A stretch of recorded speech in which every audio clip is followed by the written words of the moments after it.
ტელეკომპანია იმედი და პრაიმ შოუ სტუდია წარმოგიდგენთ.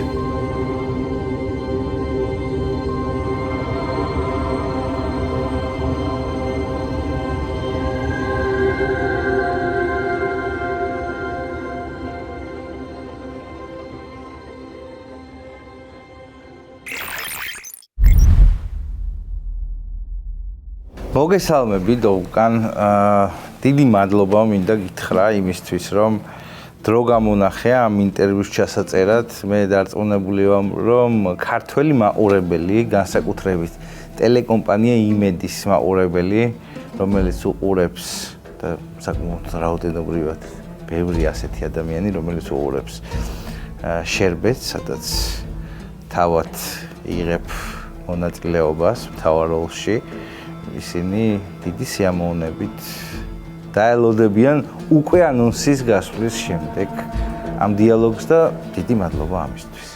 მოგესალმებით. დიდი მადლობა ასეთი სიტყვებისთვის. მადლობა მოწვევისთვის. სასიამოვნოა იმის ცოდნა, რომ ჩვენი სერიალის წარმატება თურქეთის საზღვრებს გასცდა. მინდა მივესალმო ქართველ მაყურებელს და დიდი მადლობა გადაუხადოს სიყვარულისთვის. ბევრი მსმენია საქართველოზე. ვიცი რომ ძალიან ლამაზი ქვეყანა გაქვთ, ულამაზესი ბუნებით. ბევრი მსმენია თბილისზე და ბათუმზე. იმედი მაქვს ერთ დღეს მომეცემა შესაძლებლობა და პირადად გეწვევით. პრინციპში რის თქმასაც ბოლოში ვაპირებდი თავში წამოვიდა და რა თქმა უნდა გადაცემის დასაწყისშივე დიდი სიხარულით გეპატიჟებით ჩვენთან და მე დარწმუნებული ვარ რომ თავის სილამაზით და სტუმართ მოყვარეობით საქართველო აუცილებლად გაგაოცებ და გაცილებით რა თქმა უნდა დროის შესაბამისად თავისუფალი დროის შესაბამისად გაცილებით მეტის ნახვა შეძლებთ ვიდრე მხოლოდ და მხოლოდ თბილისი და ბათუმია თუმცა ისინიც კი საკმარისია. დიდი მადლობა.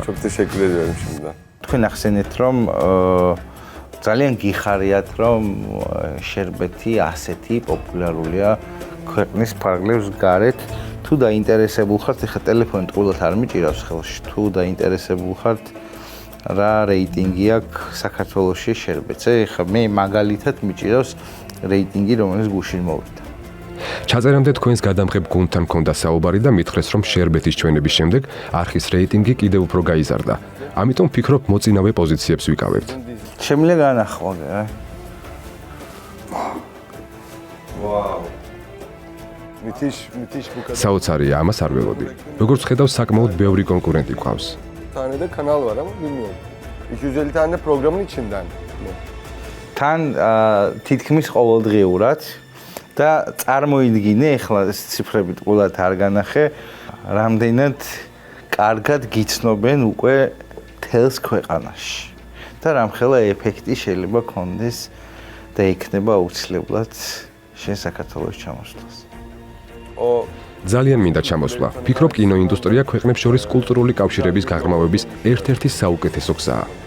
შერბეთის გარშემო ეს უკვე მეორე ინტერვიუ არის და რამდენიმე ხნის წინ სტამბულშივე ჩავწერე ასევე შერბეთის მსახიობი ფილმში თქვენი ბიძა ბარიშ კილიჩი, რომელსაც აქედან მადლობას ვეთქვი შესანიშნავი დიალოგისთვის, რომელიც ეთერში უკვე გავიდა. ძალიან მიყვარს ბარიში. ერთი სიამოვნებაა მასთან მუშაობა და ძალიან სახალისოც ამავდროულად. ყოველთვის ინტერესით ველი სცენარს, სადაც ბარიშთან ერთად მიწევს თამაში. მიხარია რომ შერბეთის მეშვეობით ასეთი კარგი ადამიანი გავიცანი. ერთმანეთს ძალიან კარგად ვეწყობით და ვუგებთ. აქვე ბარიშზე გითხავ სერიალში საკმაოდ ესეთი გავლენიანი ბიძაა და ასაკობრივადაც სხვა შორის ესე შეესაბამებით კიდევაც ცხოვრებაში თუ გადლებს ხომ რჩევებს გადამოგაცალე პოეტას ეს ძალიან მიღებული და სასარგებლო ჩვევაა ზოგადად გამოცდილების გაზიარება რჩევების მიცემა შენიშვნაც კი მე და ბარიშს იმდენად ახლო ურთიერთობა გვაქვს რომ სიამოვნებით ვუსმენ მას ისე მასთან ერთად შეიძლება ჩამოსვლა საქართველოში. კარგი იქნებოდა. მოდი დავიწყოთ თვითონ სერიალის შესახებ. როგორ მიიღე შემოთავაზება? თუ გახსოვს რა იგრძენი? პირველად სცენარს როდესაც ჩახედე, როგორ მიხვდი რამდენად ორგანული როლი შეიძლება ყოფილიყო? აი ეს ეპიზოდი გავიხსენოთ, როდესაც მოვიდა შემოთავაზება გეთამაშა შერბეთში. სანამ შემოთავაზებას მივიღებდი, შერბეთის რეჟისორთან, კეჩესთან უკვე ნამუშევარი მქონდა ფილმზე. როგორც ვიცი, მისი ინიციატივა იყო მეთამაშა ფათი. კარგი შტაბ-შტილება მოვახდინე მასზე როგორც მსახიობმა. კეჩესთან და Gold Production-თან მუშაობა ყველა მსახიობისთვის დიდ წარმატებასთან ასოცირდება. არც მე ვარ გამონაკლისი. რაც შეეხება სცენარს, როგორც კი წავიკითხე, მივხვდი, რომ განსაკუთრებული პროექტი იქნებოდა და დიდი გამოხმაურებაც მოყვებოდა, თუმცა რეალობამ ყველა მოლოდინს გადააჯარბა. ფათი ძალიან ცვალებადი პერსონაჟია. ზოგადად დრო და ცხოვრებისეული სირთულეები ცვლის და პიროვნების ფორმირებას ახდენს. ფათის შემთხვევაშიც ასე ხდება. ამიტომაც მაყურებელს ხან ძალიან უყვარს ის, ხან პირიქით. გაღიზიანებასაც იწვევს მათში. მესმის მაყურებლის. შეუძლებელია ყველაფერი მოგწონდეს მასში ან პირიქით. ყველას გვაქვს ნაკლოვანებები. ყველა ვამჟღავნებთ ხასიათის სისუსტეს თუ სხვა მანკიერ თვისებებს. ზუსტად ისე როგორც ფათი. თულია ჩემთვის დავკონკრეტდე რა არ მომწონს მასში, იმიტომ რომ ფათის პერსონაჟის თამაშს ვაგრძელებ. თუმცა დანამდვილებით შემიძლია გითხრათ, რომ ფათის განსახიერება ერთ პერსონაჟში დიდი დოზით სხვადასხვა პროფილის გამოკვეთა ჩემთვის, როგორც მსახიობისთვის, შემოქმედებითი კუთხით ძალიან საინტერესო და მრავალფეროვანია და მიხარია, რომ მისმა პერსონაჟმა ამის გაკეთების შესაძლებლობა მომცა. თუმცა მაინც ვთვლი, რომ არ არსებობს, არ იყოს რაიმე ფათის ხასიათში ისეთი, რაც შეიძლება ყველაზე მეტად არ მოგწონდეს. ან რასაც არ ეთანხმებოდე. მაგალითისთვის გეტყვით, რომ კატეგორიულად მიუღებელია ჩემთვის ფათის ურთიერთობა ბიძის ყოფილ მეგობარ ქალთან. ამაში ვერ ვთანხმდებით, თუმცა არ უნდა დაგვავიწყდეს, რომ ეს სერიალია და სხვადასხვა ფაქტორების გამო სცენარში მსგავსი ეპიზოდები გვხვდება. აი სწორედ სცენებზე მინდა რომ გკითხო, თუ გახსენდება მთელი ამ ხნის განმავლობაში, რაც კი გადაღებები მინდის, სცენა, რომლის თამაში ყველაზე მეტად გაგირთულდა. ვერ ვიტყვი, რომ პროფესიული კუთხით გამიჭირდა რომელიმე სცენის თამაში. თუმცა როგორც უკვე აღნიშნე, ჩემი პიროვნებიდან გამომდინარე, არის მომენტები, როცა იდეოლოგიურად არ ვეთანხმები პერსონაჟის კონკრეტულ გადაწყვეტილებას. მიუხედავად იმისა, რომ სრულად მაქვს გააზრებული, რომ ეს სერიალია და პერსონაჟები, მათი ცხოვრება თუ ისტორია გამოგონილია.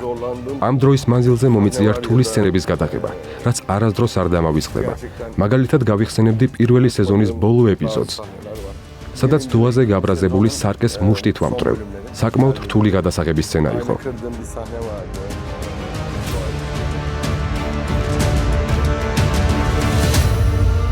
მე რო გადავხედე ფილმოგრაფიას, უკვე საკმარისად დაგიგროვდა როლები და საკმაოდ წარმატებული როლები, რომელიც თუნდაც შერბეთამდე გაქვს შესრულებული.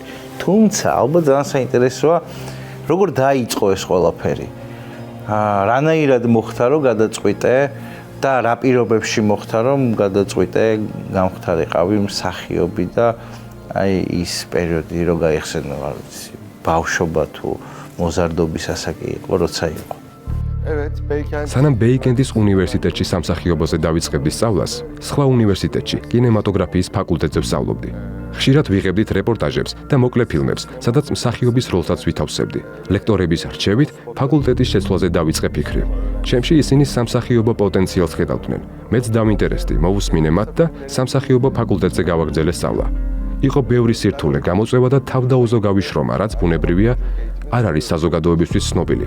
თუმცა მინდა გითხრათ, რომ ზუსტად ამან განაპირობა ჩემი წარმატება, რაც ასე ძვირფასია ჩემთვის.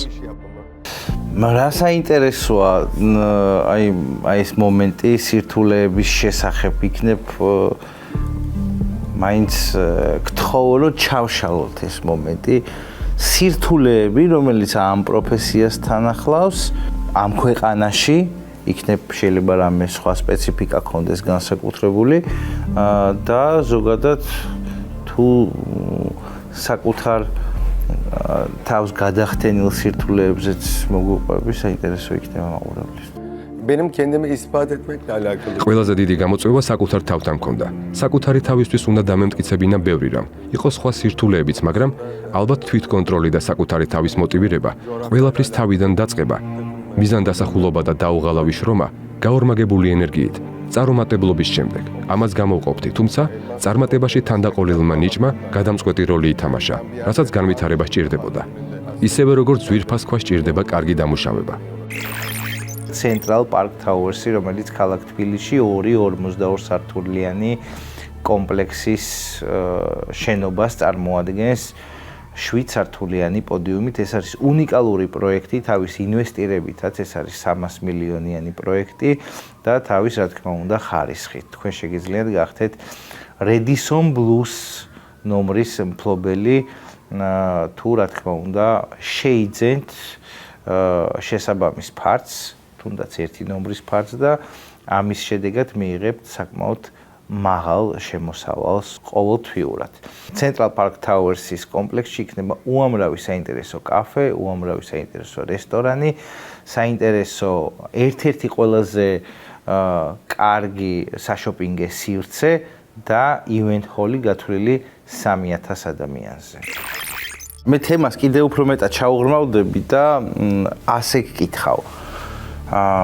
არაერთ გადასაღებ მოედანზე ვარ ნამყოფი თურქეთში სხვადასხვა სერიალის. არაერთი წარმოება მაქვს ნანახი და შრომა, რასაც თქვენ ყველა წარმოების პროცესში დებთ. დღის კერა და კვირების და თვეების განმავლობაში დრო, რომელიც ამაზე იხარჯება და ერთი შეხედვით შეიძლება ხანდახან მაყურებელს უჩნდებოდეს იმის განცდა, რომ აი ესენი ყველა ეხა ძალიან ფუფუნებაში არიან, ალბათ ძალიან ბევრს ერთობიან გადასაღებ მოედანზე და რა მარტივია ამის კეთება. რისი დათმობა გიწევს?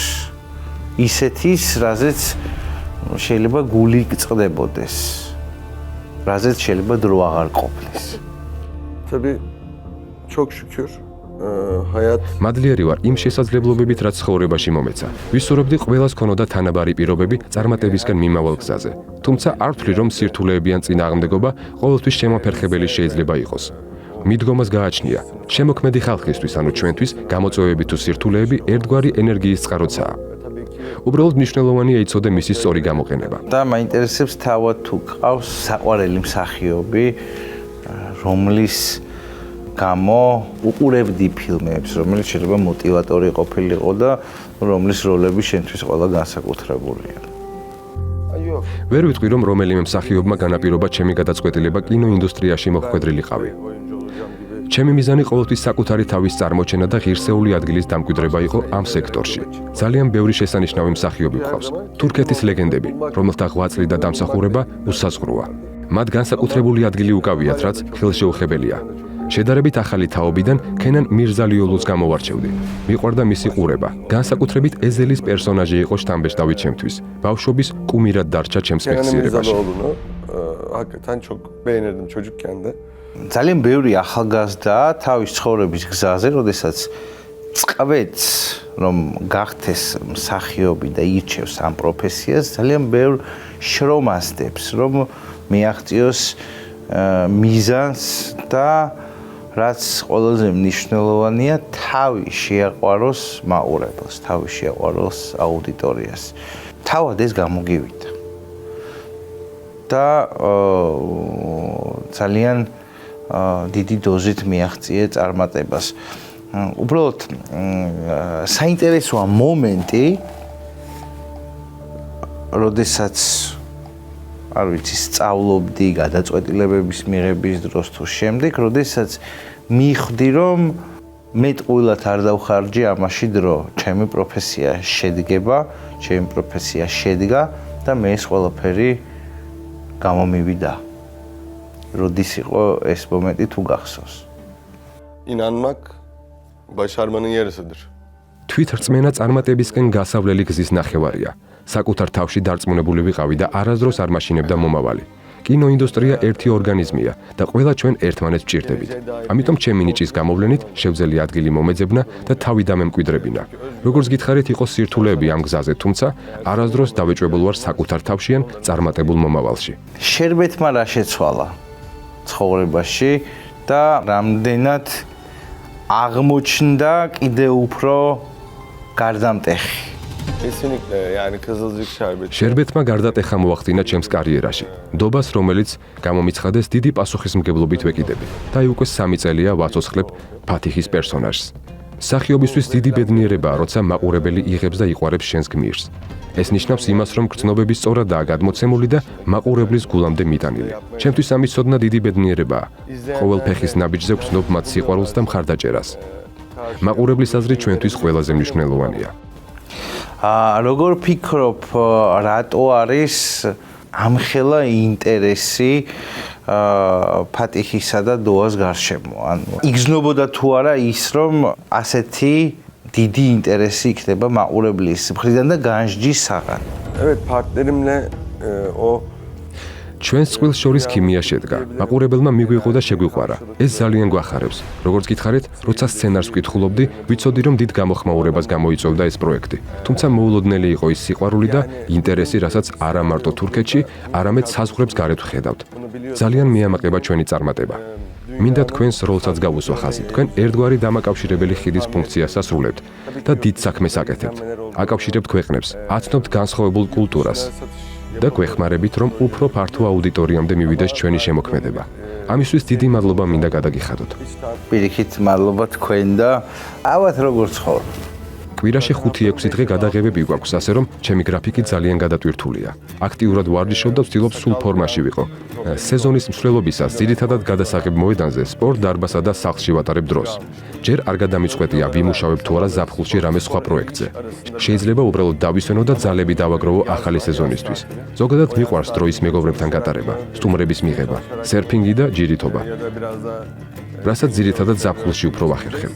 მაინც არ დაგავიწყდეს, რომ ჩვენ ძალიან გელოდებით საქართველოში და ის რაც შენ გიყვარს, მე მგონია რომ ყველაფერს საქართველოშიც მოახერხებ.